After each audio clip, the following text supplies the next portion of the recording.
Okay, we are getting ready. Almost there.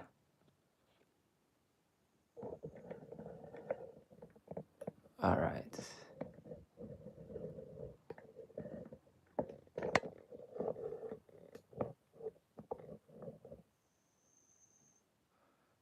Okay.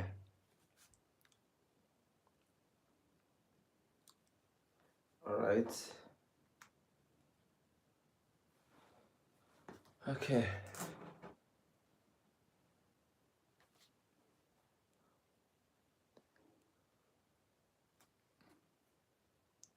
Okay. Okay, so hello guys, welcome to Ferdinand Tutorials. So today we want to look at organic chemistry 101, organic chem, 101. So when we're talking about organic chem 101, there are a whole lot of things we should know about. Generally, I want us to focus more on aliphatic, compounds. In this particular organic chemistry, we'll be looking at aliphatic and aromatic. Now, under aliphatic compounds, we have what we call, we have alkanes, we have the alkanes, we have alkenes, and then we have alkynes. Are we there now? We have alkanes, alkenes, and alkynes. All right.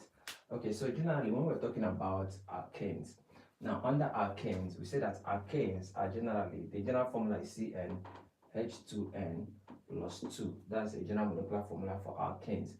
Now under alkene is CnH2n, just CnH2n. When we're talking about alkynes are CnH2n minus 2.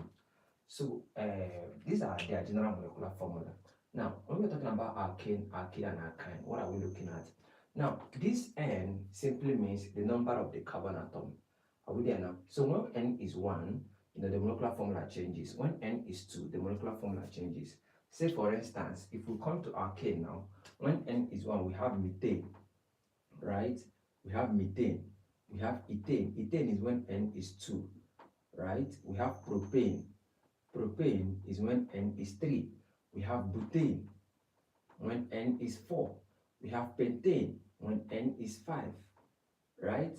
So generally here now, remember we said that we have methane when N is 1. So I want us to calculate the molecular formula for methane. Now to calculate the molecular formula for methane, anywhere we see N, we'll put 1. So in this scenario now, we're going to put C1, H2. Remember, anywhere we see N, we put 1. This is, methane is 1, ethane is 2, propane is 3, butane is 4, pentane is 5. Are we there now? Hexane 6, heptane 7, octane 8, nonane 9, decane 11, decane 10 rather, undecane 11, dodecane 12, tridecane 13, tetradecane 14, pentadecane 15, hexadecane 16, heptadecane 17, octadecane 18, nonadecane 19, icosane 20. This is the spelling of icosane. E-I-C-O-S-A-N-E. Remember, they are all what? Alkanes. Alkane, alkene, and alkyne. Alkane, general molecular formula, CnH2n plus 2. Alkene, CnH2n. Alkyne, CnH2n minus 2. So in this scenario now, we're going to say, anyway I see N, I already know what I'm going to put here. So it's going to be CnH2 times 1, 2 plus 2. So C1H4, which is something like CH4. So if I'm writing my methane now, I'm going to write something like this: C, H, H, H, and what? And H. So this is a typical methane. If I'm writing my ethane is going to be, anywhere I see N, I'll put 2. So it will be C2, right? Anywhere I see N, let's go back to alkane. Let's not go to alkane, rather. So anywhere I see N, I'll put 2 because I want to get the molecular formula for ethane. So I'm going to say C2. Anywhere NSC, I will put 2. So 2 times 2, 4 plus 2, 6.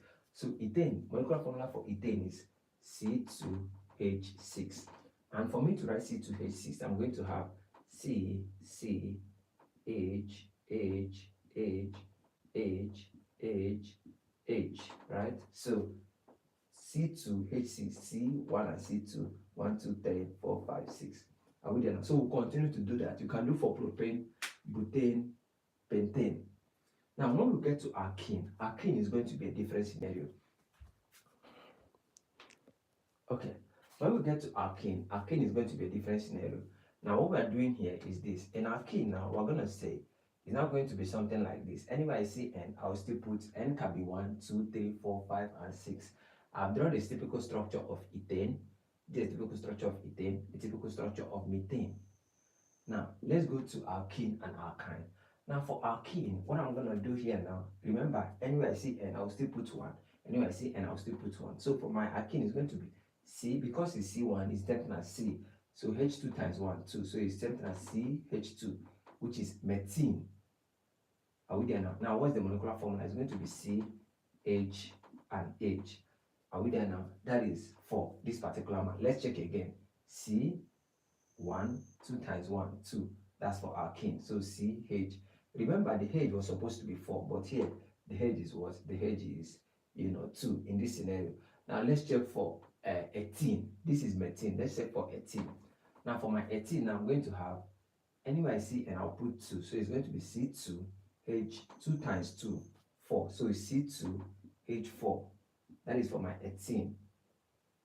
And my molecular formula is going to be, this is my molecular formula. My structural formula is going to be C, H, H, H, H. Now in this scenario, we're going to add double bond here. Are we there now? This is double bond, making this particular carbon atom to be what? Unsaturated. So this is a typical example of ethene. Are we there now? This is ethene. Now, if we come to ethyne is going to be, we are done with in. You can do for these 3, 4, 5, and up to 20. I'm just giving an illustration. Okay, let me do propene so that you understand. Now for propene, anywhere I see N, I'll also put what? I will put 3 because propene, N is 3. Are we there now? Prop, met 1, et 2, prop 3, but 4, pent 5, hex 6, het 7, oct 8, non 9, dec 10, as simple as ABC, right? Okay, back to business. So for propene now, my propene is going to be C3. Remember, anywhere I see N, I'll put 3. So it's going to be C3, H2 times 3, 6. So it's C3, H6. That's for propene. C3, H6. Now let's draw the molecular formula. The molecular formula for propene is going to be C, C, C. Remember, what makes an alkene is because of the presence of what? Double bond. Alkene has double bond. Alkane, single bond. Are we there now? Meanwhile, alkyne is triple bond. I will explain. I'm coming there. Just follow suit. Triple bond. So in this scenario now, I'm going to have C3H6. C3H6, I can add double bond anywhere. So anywhere that is double bond, my carbon atom is unsaturated. If you see here, if you look at this carbon atom in ethene, if we remove this double bond, this hydrogen was supposed to be 3, H, H, and H. But because of this double bond here that was added, it makes us to lose one hydrogen. One hydrogen was lost from a carbon atom. Are we there now? So instead of being 3 here, we're having 2 hydrogen. Instead of also being 3 here, we're having 2 hydrogen. So if we come here, this carbon atom is going to be 3 hydrogen because it doesn't have a double bond attached to it, just single bond. But this carbon atom was supposed to have 2 hydrogen up and down. So we are going to have only 1 hydrogen because one double bond is taking 1 hydrogen from carbon, 1 hydrogen from carbon. This particular carbon is supposed to have 3 hydrogen, but it's going to be 2 now, right? So H and H. Let's count the number of hydrogen. 1, 2, 3, 4, 5, 6. How many carbon? 1, 2, 3. So C3H6. This is a typical example of what? Of propane. If you are following, please indicate in the chat. Let me know if you are even following what I'm doing here. May not be like saying I'm talking to myself. Do you understand? So just type a message down. I'll come and see it. Now we are done for alkene. Now under alkyne is triple bond, right? The same principle applies. Now in alkyne, what is happening in alkyne now is this. Now remember, this is the formula CnH2n minus 2. Don't forget these formulas. This is alkane, and alkyne. And I told you that alkane single bond, alkane double bond, alkyne triple bond.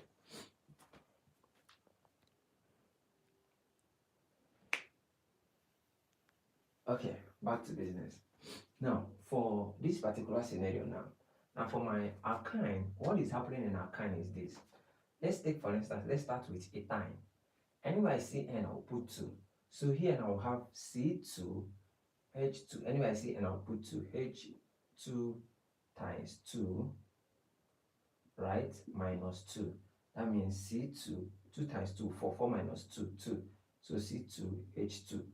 This is ethyne, right? This is the molecular formula of what? Of ethyne. Now let's look at the structural formula of ethyne. C and C. And I told you that alkyne, there are triple bond. So I'm going to have 1, 2, 3. How many hydrogen? Hydrogen, hydrogen. So that means in alkane, the hydrogen are completely surrounding the carbon atom, as in this particular man here. But in alkene, there is one loss of hydrogen from a particular carbon atom. There is one loss of hydrogen from a specific carbon atom that carries the double bond. Here, instead of 3 hydrogen, we're having 2. That means 1 hydrogen has been removed. Here, instead of having 3 hydrogen in this carbon, we're having 2. That means 1 hydrogen has been removed. So, in every alkene that contains double bond, 1 hydrogen is removed from each carbon atom. 1 hydrogen is removed from each carbon atom. That's why it is what? Unsaturated. But if we come to alkyne, which contains triple bond, 2 hydrogen is removed, not 1. 2 hydrogen is removed because on a normal day, we're supposed to have something here, something here. But because of this triple bond, there is nothing that will be here. So the carbon atoms containing the triple bond will lose 2 hydrogen from each of them. Are we there now? So in this scenario, we say that this particular alkyne is called polyunsaturated. Polyunsaturated. Are we there? Now, this particular man is unsaturated. Unsaturated. That's alkene. Alkene, you can use all this N. I've given you N up to 20. Alkene up until 20. Methane, ethane, propane up until 20. So, unsaturated. Meanwhile, single alkanes that contain single bond are saturated compounds. So the difference between alkane and alkyne is that alkane are saturated compounds, alkene unsaturated, alkyne polyunsaturated. And in alkane, there are single bonds. That means the hydrogen are completely surrounding the carbon atom. There is no, unsaturation.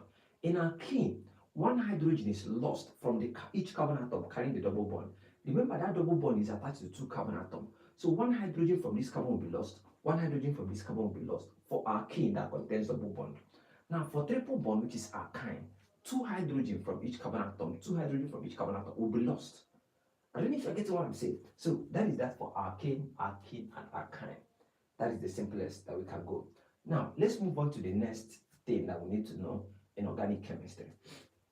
Now, having understood this, I want you to try as much as possible, to look for ways whereby you can try as much as possible to, look for N up until 20, right, for their alkane, their molecular and structural formula for alkane, and alkyne, N up until 20, you know it. So that when it comes to exam, when you see any particular stuff, you will not say, this is not this is this, this is not this is this. Are we there now? Good. Now, the next thing I want us to do is IUPAC naming. I want to teach you how to name IUPAC compounds.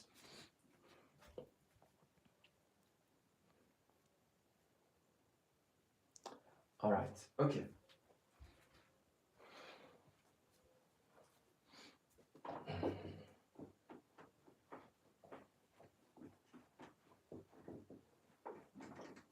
All right. Let's look at something. I want us to look at IUPAC naming. We are done with that. Let's look at IUPAC naming. Now, IUPAC nomenclature or IUPAC naming, anyhow you want to call it, IUPAC nomenclature. Now, generally, I'm not going to bore you with long talk. I'll be showing you what we do here, how we do it, and the best way to understand them. Now, IUPAC, when you hear about IUPAC simply means International Union of Pure and Applied Chemistry. That's IUPAC. And then, as we continue, begin to understand that when we're talking about IUPAC, what we are looking at is how do we name a particular compound specifically. IUPAC especially are related to organic compounds, organic chemistry. So I want to teach you how we name compounds, using their words, IUPAC naming. Now, first of all, what we do is, let's take for instance, we have a compound like, say, I have something like C, and then C, and then I have here CH3, and then I have H, I have H, I have H, I I have H, I have H, I have H, and then I have H. Now, when we are talking about IUPAC naming, the first rule is that we identify the longest chain. We identify the longest chain in that particular word, in that particular structure. The longest chain are the chain that contains the carbon atom. The longest chain are the chain that contains the what? The carbon atom. Say for instance, this is a chain, carbon, carbon, carbon, carbon. That's a chain. This is also a chain, carbon, carbon, carbon. It's a chain. So far as you didn't break it, the chain must be in straight line. So we look at what is the longest chain here. The longest chain is 1, 2, 3. If I also start from here, 1, 2, 3. So the longest chain is 3. And 3 is probe. 3 is what? Probe. Remember when I told you METS, probe. Now also, before we even start naming this, I want to tell you there's what we call an alkyl group.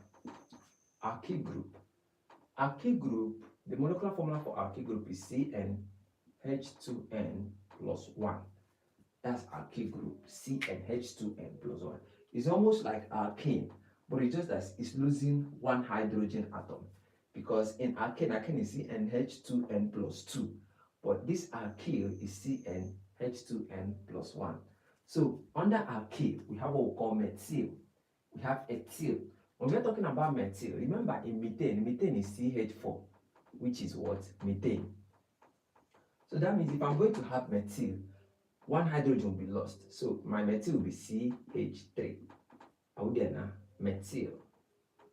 Don't know if you get what I'm saying. Remember, ethane is C2H6. According to the formula I gave you, this is ethane. Now my ethyl is going to be C2H5. Ethyl. Are we there now? One hydrogen will be lost from this particular ethane to form ethyl. One hydrogen will be lost from methane to form what? To form methyl.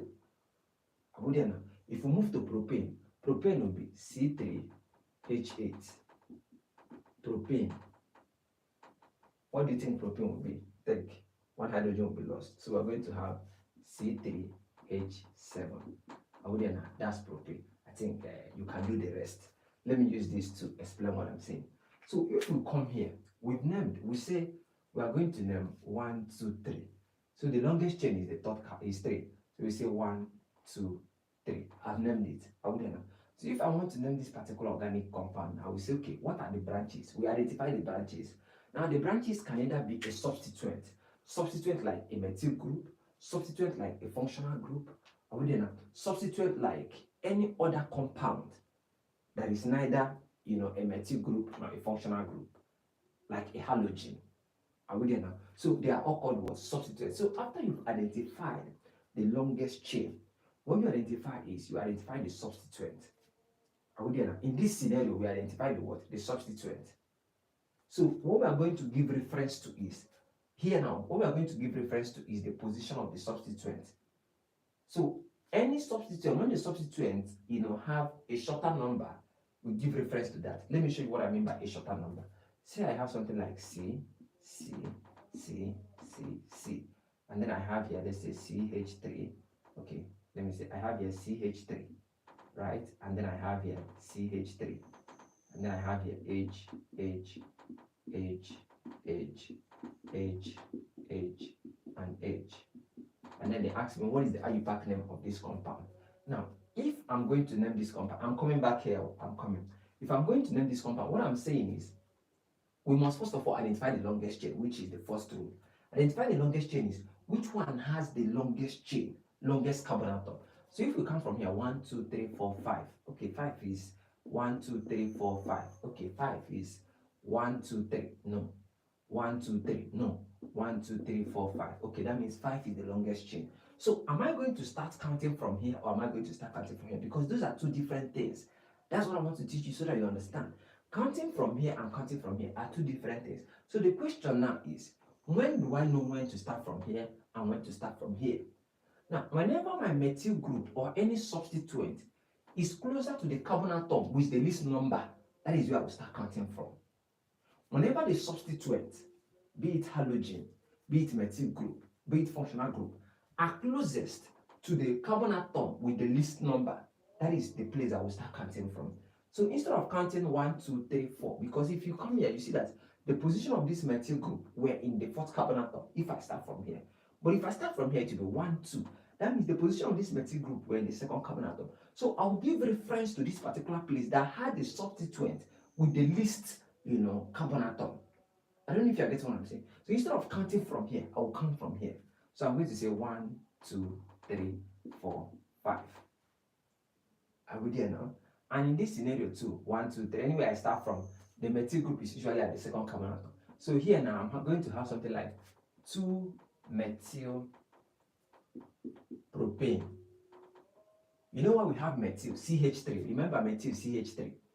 2 methyl. Why is it 2? Because it's at the second carbon atom. So 2 methyl what? 2 methyl propane. And if I come here, already 1, 2, 3, 4, 5. You know why we're starting here? I've said it before.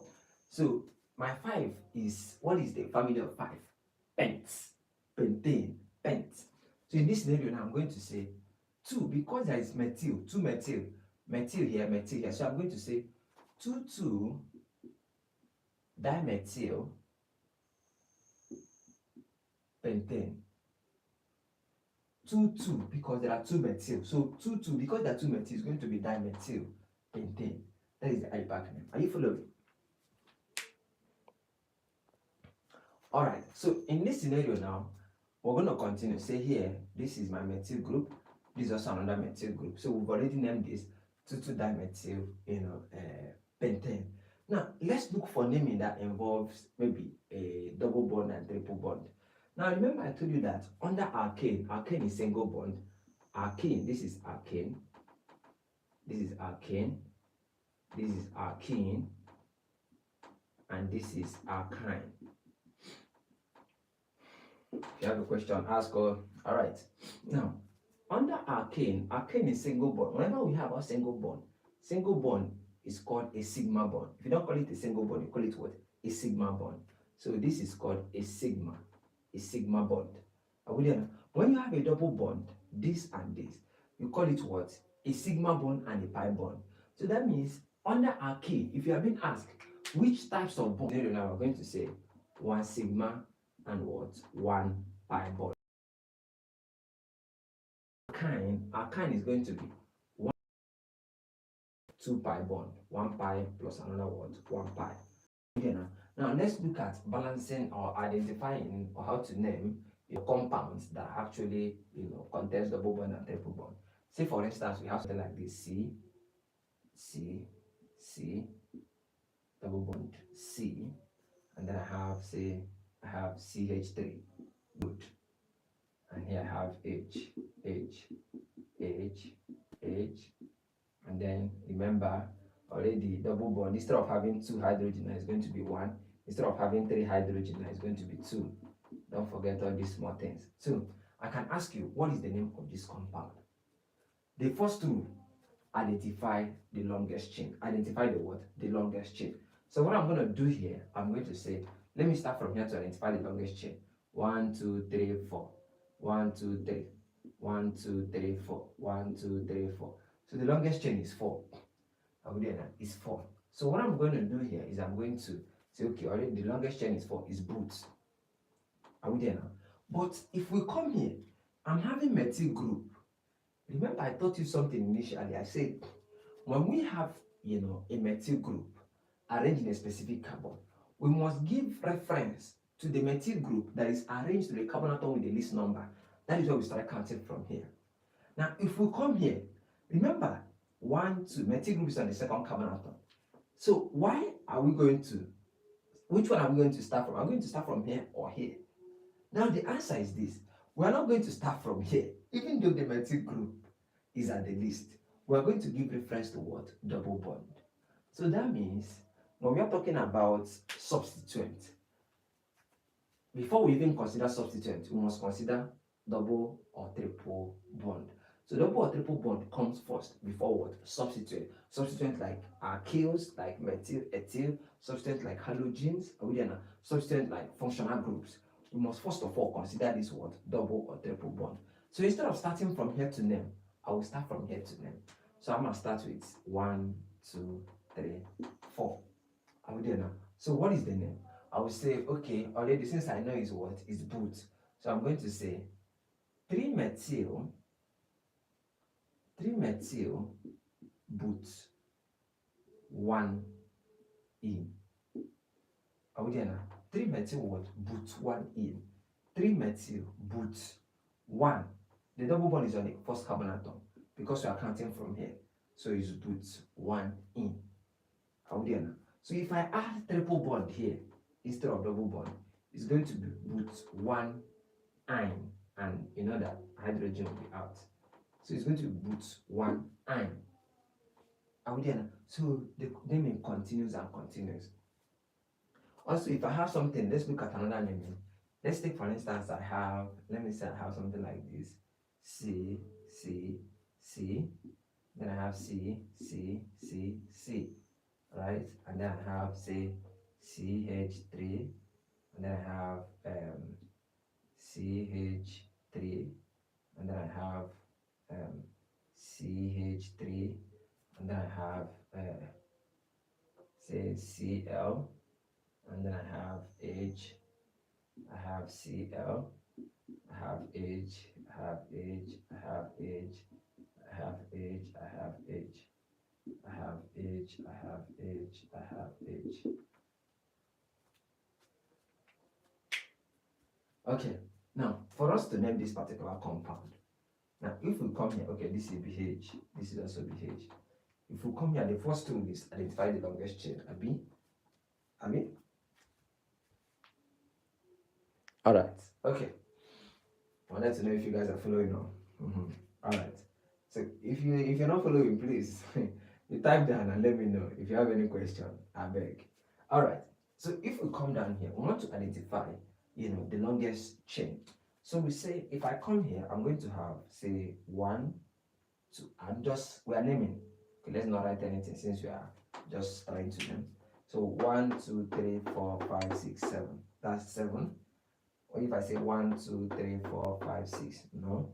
So that means for more identification, we are going to have 7, that's the longest chain is 7. And when we're talking about 7 is hept. 7 is what? Is hept.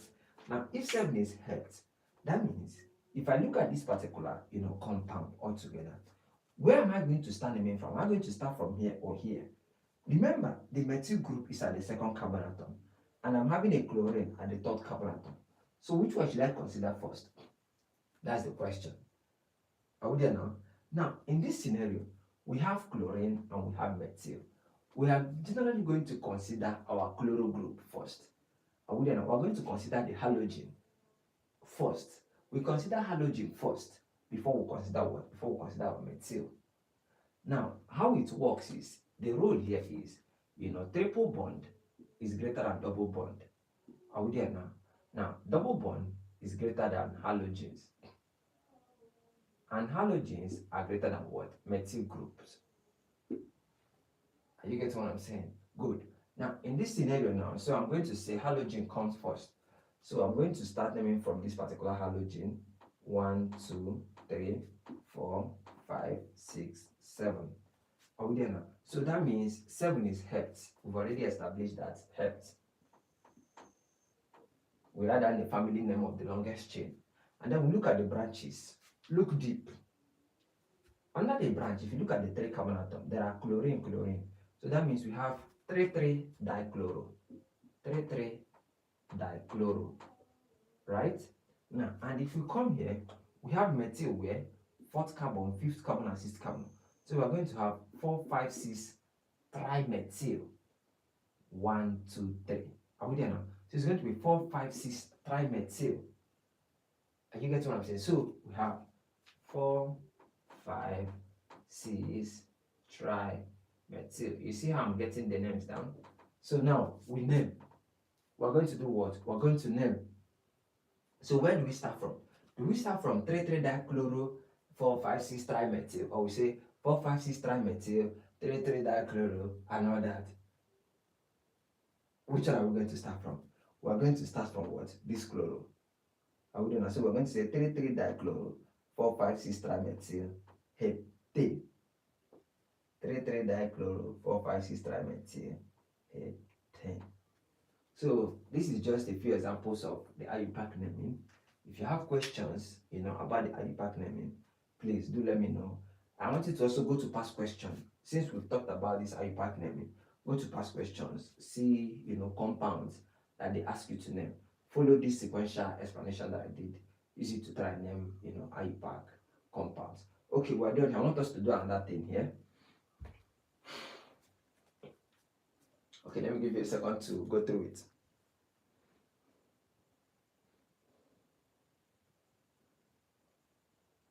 Now I'm seeing your chat. If you have any question, you can just ask as well.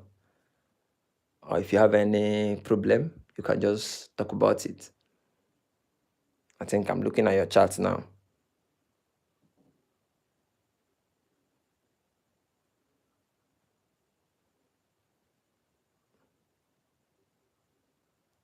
All right. Okay. Since no question, let's continue.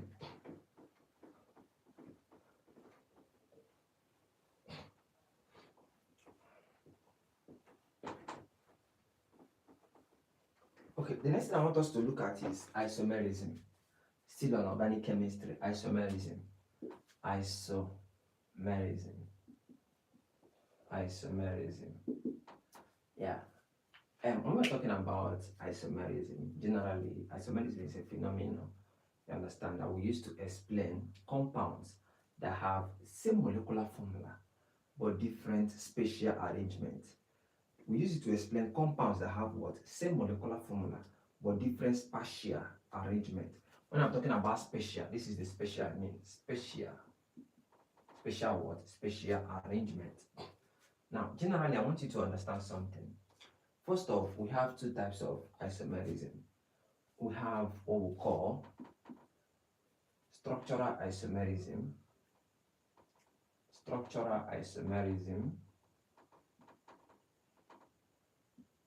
and stereo isomerism. Structural isomerism and what? And stereo isomerism. Now, the molecular formula can be something like C2H. This is the molecular of which compound? Ethane. Molecular formula can be C4H10. Which particular compound is this? Butane. Are we there now? So we say that compounds have same molecular formula but different spatial arrangement. Spatial arrangement is like their structure, kind of. Are we there now? Don't say same molecular formula but different structure formula. No, don't say that. Same molecular formula but different spatial arrangement.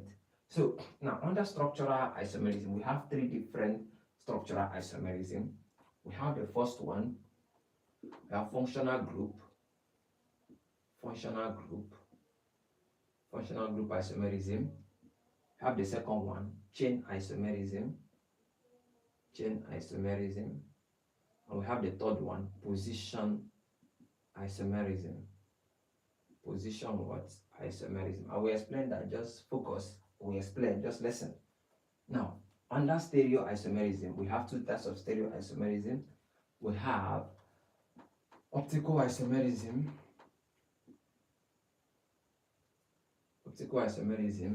and geometric isomerism. Okay, I want us to look at it one after the other. Are you ready?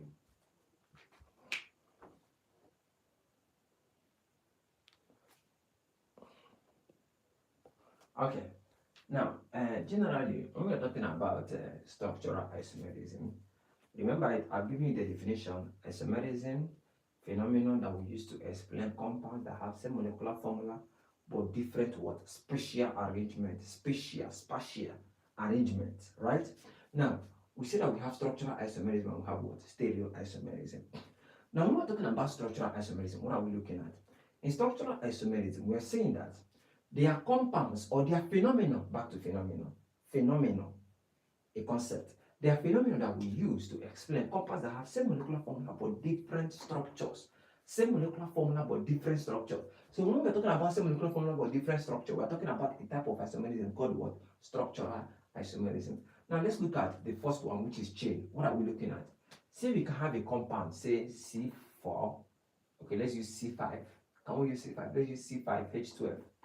Let's use C5H12. Same molecular formula but different structural formula. Let's look at the first type, which is what? Chain isomerism.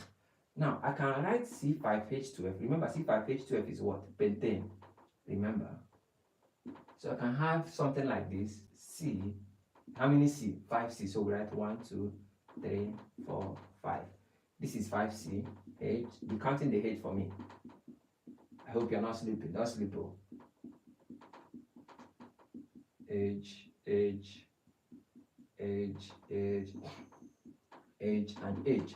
So how many H do we have here? 1, 2, 3, 4, 5, 6, 7, 8, 9, 10, 11, 12. So C5H12. Molecular formula for different structure. So this is the first structure. And this structure is called normal pentane. Normal what? Normal pentane. Do not sleep. Let's do another structure that have this same molecular formula. Remember, in structural isomerism, same molecular formula but different structural formula. And under structural isomerism, we have chain isomerism. We are looking at the example of chain isomerism in this pentane.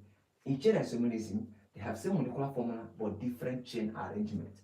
So we have C5H10. Let's look at another one. C, C, C, C, C, H, H, H. Then what I'm doing now, don't sleep. Okay. Let's first of all count the carbon atom. We have 1, 2, 3, 4, 5. So we've already gotten C5. Let's check if the hydrogen is up to 12. So we say 1, 2, 3, 4, 5, 6, 7, 8, 9, 10, 11, 12. Now this is called, name the IUPAC name. IUPAC name, remember? 1, 2, 3. So we say 2,2-dimethyl propane. So 2,2-dimethyl propane. Both of them are isomers of what? Of pentane. Isomerism. Which type of isomerism? Structural. Which type of structural? Chain isomerism. So we also have another example here. I can have something like this. C, C, C, C, and then I have C here. Right? If I have here, I'm going to have, here is going to be CH3, here is going to be H, H, H, H, H, H, H, H. Let's count the number of carbon. 1, 2, 3, 4, 5. 5 carbon. Let's count the number of hydrogen. Remember, it must have the same number of carbon and the same number of hydrogen for it to be an isomer. What is isomerism? Compounds or phenomena that explain compounds that have same molecular formula but different spatial arrangement. So, meanwhile, structural, now we're saying same molecular formula, different structures. So we say, let's count the number of carbon. 1, 2, 3, 4, 5. We've already established 5 carbon atoms. Let's check.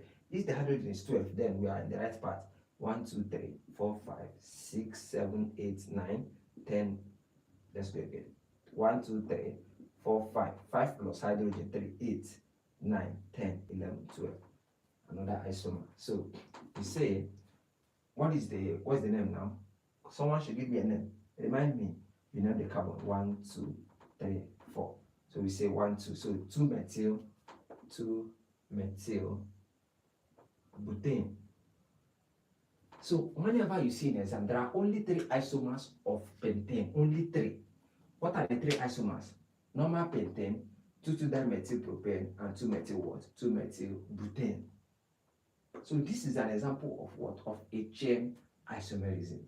They have same molecular formula. All of them are C5H12, but they have different, chain arrangements.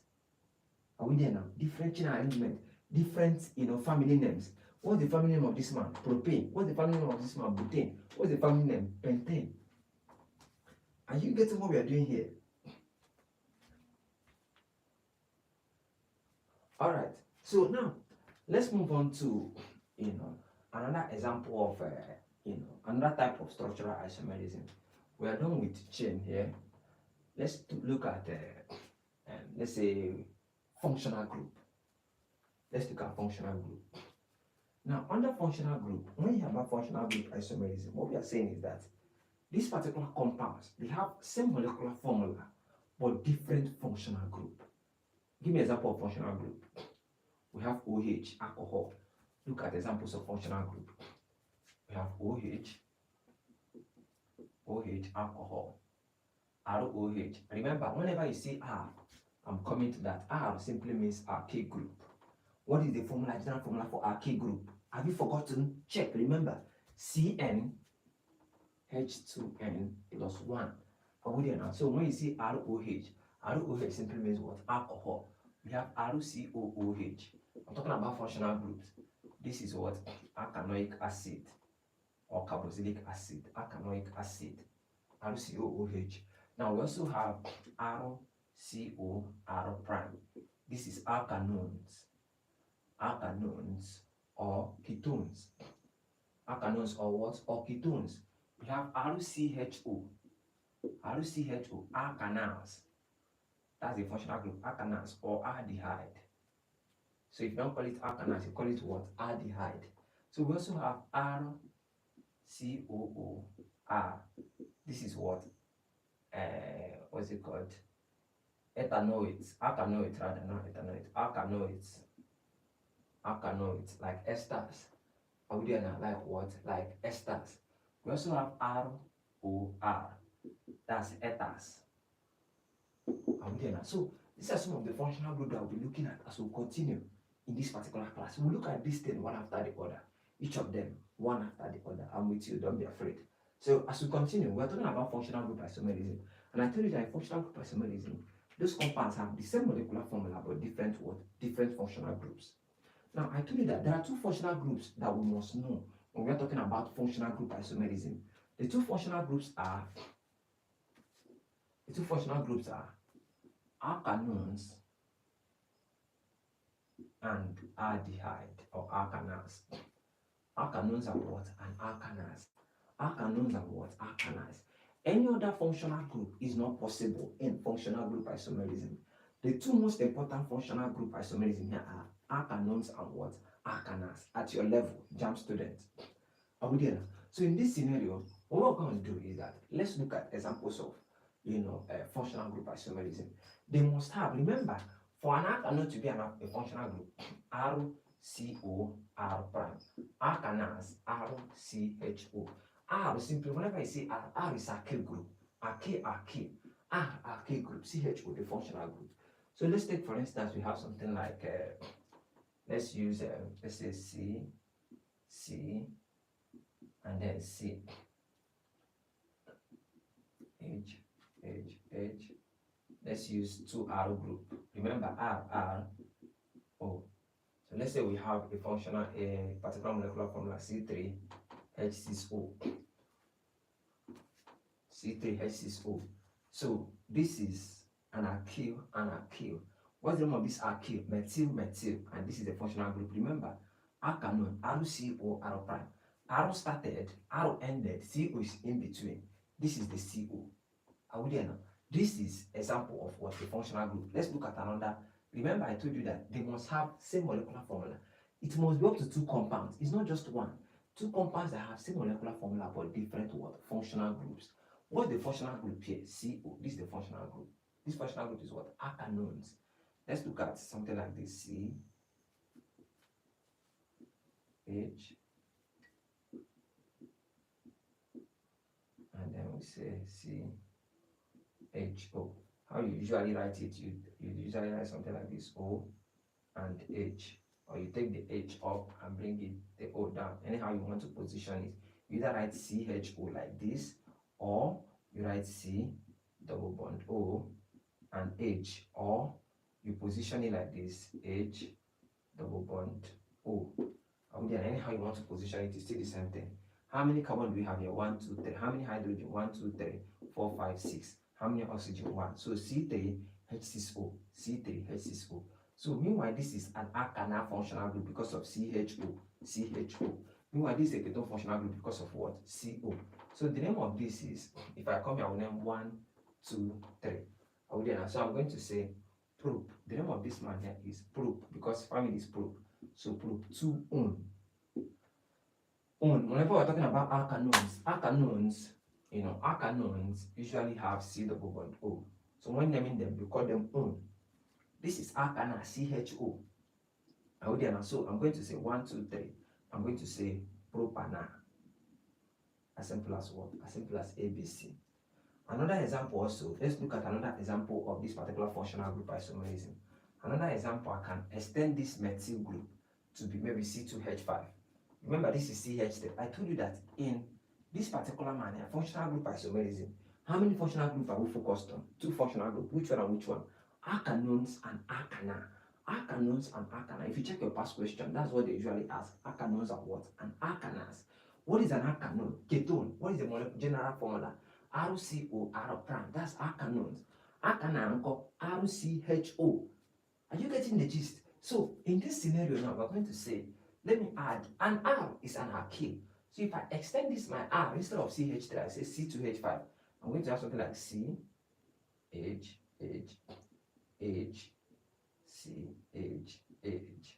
And then I say C, double bond O. And then I say C, H, H, C, H, H, H. You see, this is alkyl and alkyl. The only thing coming between these two alkyl are CO. That's why we say alkanone are RCO R prime. R is alkyl. R is alkyl. Functional group is CO. That is what we just did here. This R here is alkyl. What's the name of this alkyl? Ethyl. This alkyl called ethyl. Also, here can be ethyl, here can be methyl. It doesn't matter. But the CO must come in between the two R groups. Are we there now? That's what makes this particular ketone a ketone.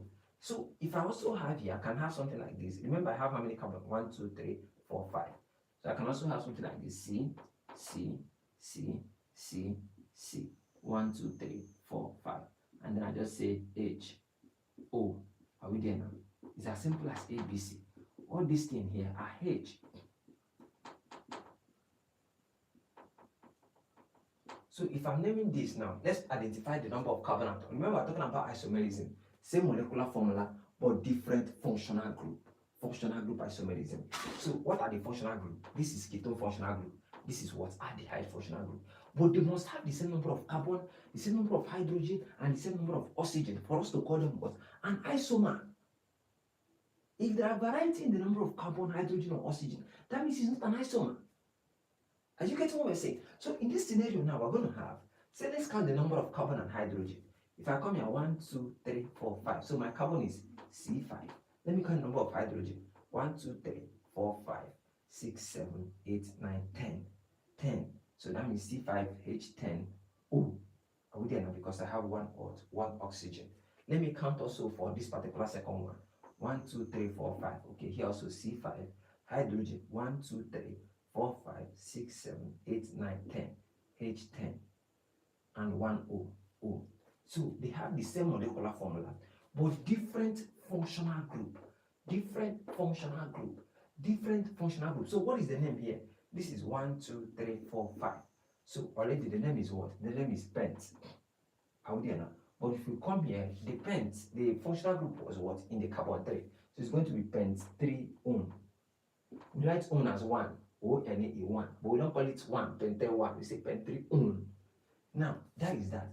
Now, if you come to this particular alkana or aldehyde, we say 1, 2, 3, 4, 5. So I can just say pentana.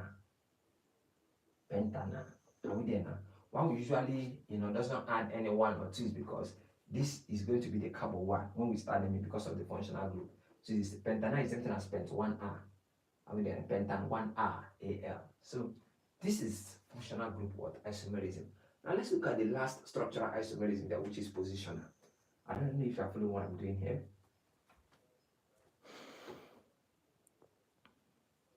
Okay, I believe you're following.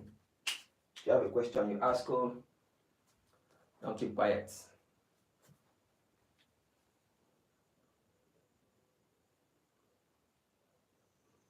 Okay, I'm wiping.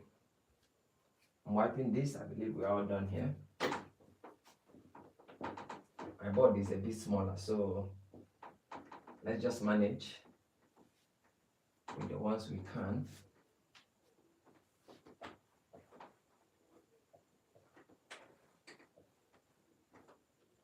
All right. Okay, remember, let's come back here. Isomerism. All right, so let's look at positional. We've done chain, we've done functional group. Let's look at positional. Oh, there now. And now, under positional isomerism, what we are generally talking about is we're talking about, the substituent moving from one carbon atom to the other. They have the same molecular formula, are we there now?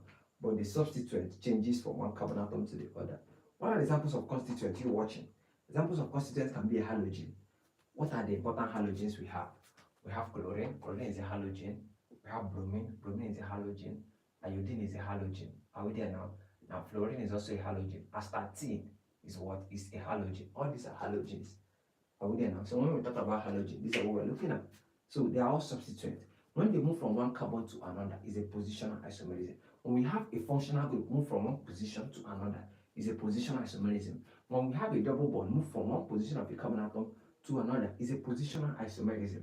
Let me show you something. So if we have something like this, say I have, let's say C, C, C, and C, and then here I have, say I have here OH, and then I have H, I have H, I have H, H, H, H, H, H, and H. Now, if you come here, I'm going to start counting from here because of this functional group. I'll give reference to functional group. So if I'm naming IUPAC name, I'll start counting from here, not here. So I'm going to say, I'm going to come here 1, 2, 3, 4. Are we there now? So I'm going to say boot 1 or. Are we there now? Because the OH is an alcohol, so boot 1 or. But if I change the OH group, when the OH group changes, move from position 1 to position 2, say I have something like this, C, C, C, and C. Are we there now? And then I have OH here, H, H, H, H, H, H, H, H, and H. So when the OH move from position 1 to position 2, it's not going to be boot 1 or, it's going to be boot 2 or. Are we there now? Boot 2 or. Now, if you look at these two things, these are called positional what? Isomerism. Because the functional group, the substituent can be functional group, substituent can be halogens. Are we there now? When they move from one position of a carbon atom to the other, that is positional isomerism. Remember, isomerism, same molecular formula, but different arrangement of the what? Of the substituent in their different carbon atom. Let's look at the number of carbon atoms we have here. C4, how many hydrogen? 1, 2, 3, 4, 5, 6, 7, 8, 9, 10. So C4H10O. Are we there now? 1 hydrogen, 1 oxygen. If I come here, 1, 2, 3, 4. C4 also. C4 hydrogen, how many? 1, 2, 3, 4, 5, 6, 7, 8, 9, 10. And 1 O. So C4H10O. So both of them have same molecular formula, but different position. Are we there now? Of their what? Functional group in different carbon atom. So this is an example of what? A positional isomerism. You can also, extend it and look for the example. Now also we have another example of positional isomerism, as we can see in, double bond and triple bond. Say I have something like this, C, and then I have C, I have C, I have C, and then I have C. Are we there now? Now, if I come here, this is going to be H, H, H, H, H. Remember, this triple bond is taking out 2 hydrogen from each carbon atom. Here was supposed to be 2 hydrogen, but because of this triple bond, 2 hydrogen is gone. Nothing is going to be here. Same here, gone. So we're going to have this. Again, no hydrogen is going to be here because that's triple bond. Double bond takes out, 1 hydrogen from a carbon atom. Triple bond takes out 2 hydrogen from a carbon atom. Triple bond takes out 1, 2. 1, 2. Are we there now? That's what is happening. So here now, if I'm naming, I'll say 1, 2, 3, 4, 5.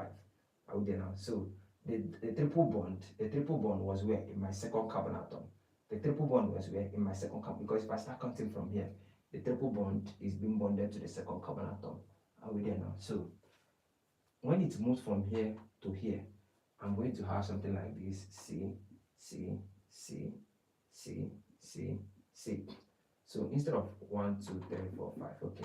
So instead of being here, are we there now? Okay, let's say I move it back. Instead of being the second carbon atom, I can move it in the first carbon atom. Are we there now? So it's still the same thing.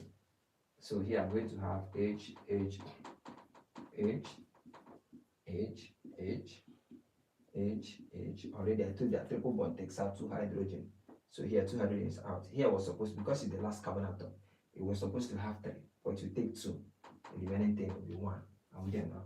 So let's check. Here, the triple bond was in the what? In the second carbon atom. So this is something as pent2-ine.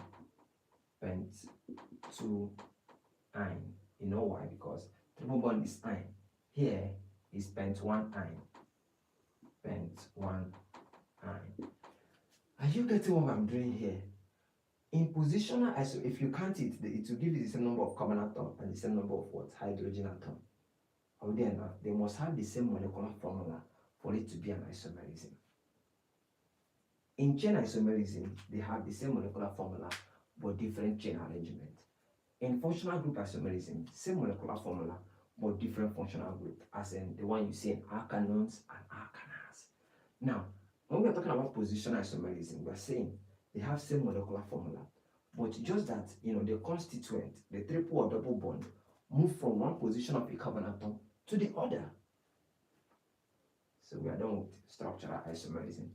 Let's move to stereoisomerism. You can write down. I'll give you some seconds.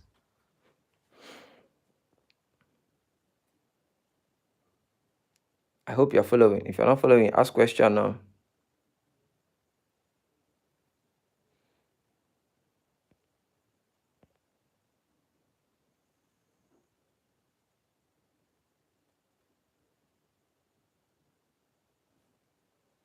Okay.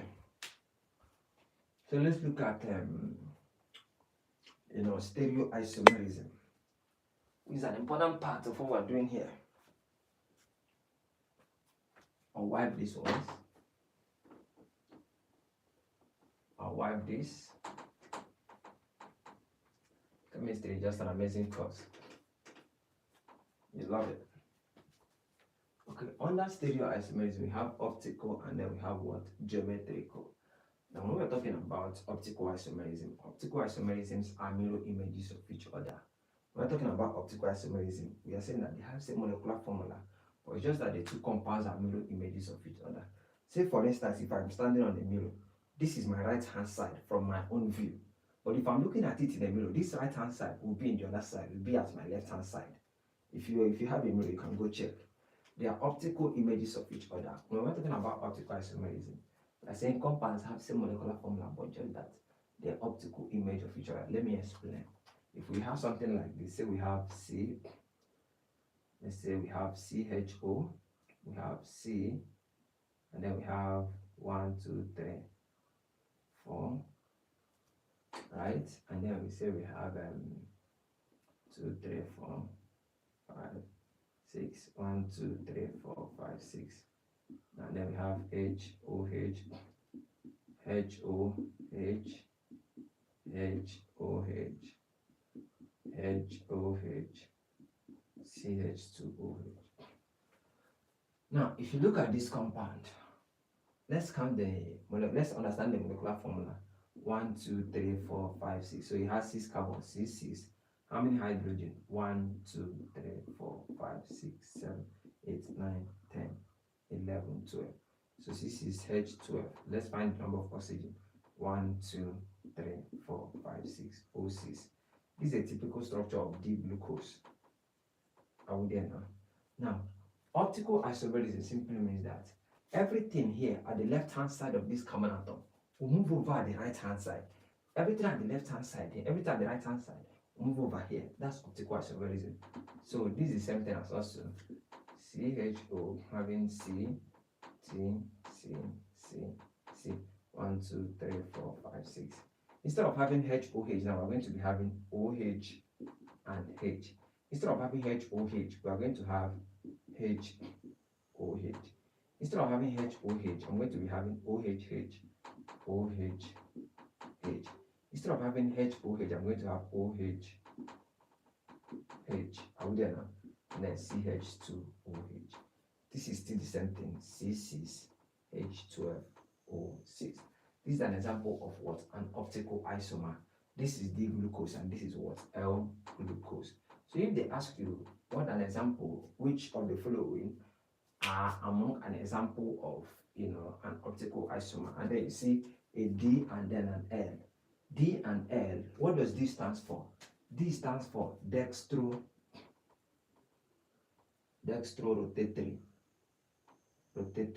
L stands for level rotatory. So this is an optical isomerism. Another examples of an optical isomer is also when we have something like this, C, and then I have H, I have CH, or let's say I have COOH, and then I have NH2, and then I have C2H5. Optical isomer, if I place it in the middle, everything here will come here, everything here will come here.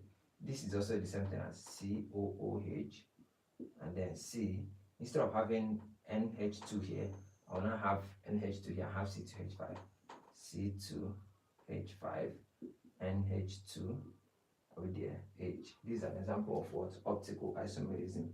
They must have the same molecular formula, but what? Mirror images of each other. Okay now? So that is that about optical isomerism.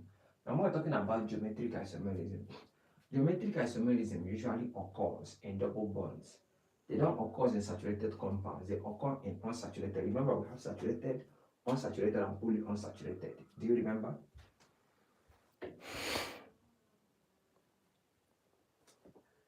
Alright, so we have saturated, unsaturated, and what? And polyunsaturated. Now, when we're talking about saturated, we are looking at alkanes. Unsaturated, we are looking at alkenes. Polyunsaturated, we are looking at what? At alkynes. So in this scenario now, what we are saying is that when we're talking about geometric isomerism, we're looking at unsaturated. Whenever you hear about unsaturated, we're looking at alkenes. So we are looking at what? Geometric isomerism occurs in unsaturated compounds. Under geometric isomerism, we have what we call the cis and the trans. Okay, I will explain. Work with me. Do not sleep on. Don't sleep off.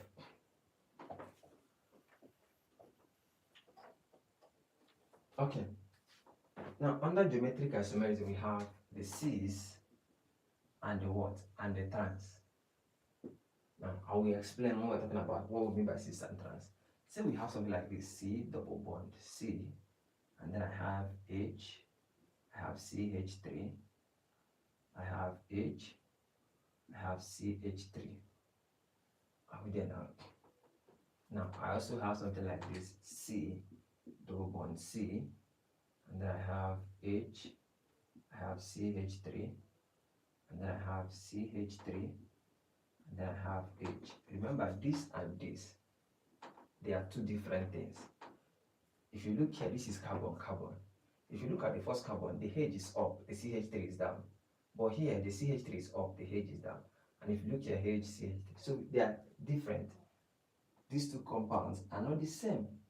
So when we have, look up, in geometric isomerism, I say that it occurs in what? Unsaturated compounds. Compounds are double bond. So when we have a particular constituent in the same direction, particular substituent that is bonded to the carbon bearing the double bond, when they are in the same direction, we call them what? A cis. Are we there now? When they are in opposite direction, say this is CH3. CH3 is opposite to CH3. Opposite, we call them what? A trans. When they are in the same, H and H are the same, they are in the same. H is up here, H is up here. It's called a cis compound. CH3 is down here, CH3 is down here. They are in the same direction. We call it a cis. When CH3 is up, CH3 is down. In opposite direction, we call it what? A trans. H is up, H is down here. Trans. So if I want to name this particular man here, I will first of all identify 1, 2, 3, 4. So I'm going to say, instead of saying, because we have 4 carbon atoms, is boot. Instead of saying boot 2 in, because already it's boot and then there is double bond in the second carbon atom, I'm going to say cis boot 2 in. Why do we say cis? We say cis because they are in the same line. Why do we say boot? Because there are 4 carbon atoms here. 1, 2, 3, 4. Boot. Why do we say 2 in? 2 because the double bond is in the second carbon atom. Are we there now? Anywhere we start counting from. So what would be the name here? Can someone tell me? Tell me, I can't remember. It's going to be trans. Are we there now? Trans boot 2 in. Are we there now? So whenever you see something like this is an example of what? Of a geometric isomers.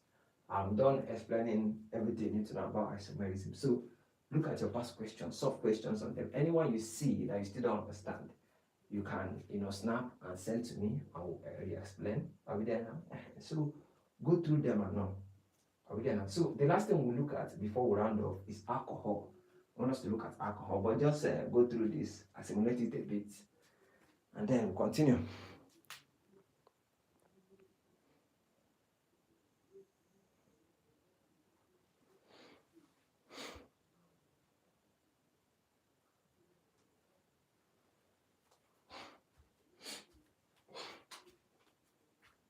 All right, are we together? Okay, I want us to look at one more thing, which is alcohol. Alcohol. I don't know if we should continue. I don't want to be teaching and then you'll be sleeping. I want us to look at alcohol.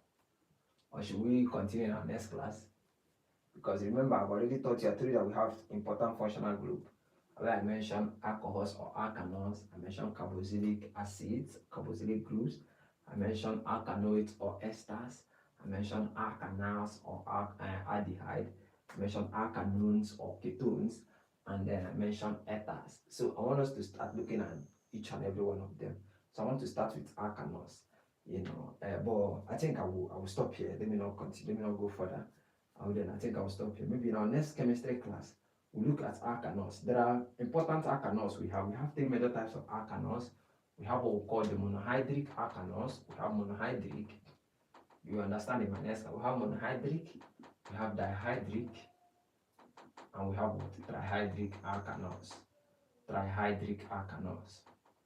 Trihydric. And under monohydric, we have primary, secondary, and tertiary. So just be in my next class in chemistry, we'll look at these particular alkanols and how to identify them, because I know that they usually ask it in your past question. So I think we'll stop here. So that will be all for this particular class. I think I've explained quite a whole lot of stuff. So you just have to put them into practice, solve past questions, look at questions available, and let me know about the ones you are still having issues with. Hopefully I will try to provide solution and see how I can help out. Are we there now? So yeah, I think we'll stop here. We've done IUPAC naming, how to name compounds. Go to your past question, look for compounds, look for how to name compounds, identify questions that involve naming compounds, solve them. Now also go to isomerism. I've explained the two types of isomerism and their divisions. Look at them. Are we there now? Go to past question. In fact, in most past questions, they can give you, say, using identify the how many number of isomerism that can be found from a compound. Let's say they give you C5H12. I've told you already that for C5H12, there are only 3 isomers that can be found. So what you will do is that whenever they give you they give you a compound, if that compound is not a double bond, already you know that it's not going to be geometric. And if there are no mirror images of each other, it's not optical. Are we there now? So you start cancelling from each of them to know how best to identify the isomers.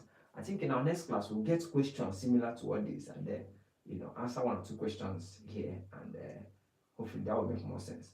Thank you for staying around. I'll see you again in my next chemistry class. Bye.